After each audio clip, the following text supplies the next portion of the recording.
জামালপুরের বকশীগঞ্জে নীলাখিয়া gold cup football টুর্নামেন্টের final খেলা অনুষ্ঠিত হয়েছে। বকশীগঞ্জ প্রতিনিধি এমদাদুল হক লালনের তথ্যচিত্রে দেখুন বিস্তারিত।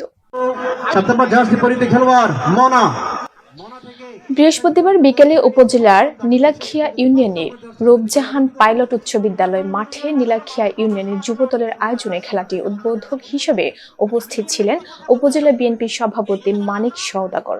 এতে প্রধান অতিথি হিসেবে উপস্থিত ছিলেন বিজ্ঞ আইনজীবী উপজেলা বিএনপির সাবেক যুগ্ম আহ্বায়ক আলহাজ মুকাম্মেল হক।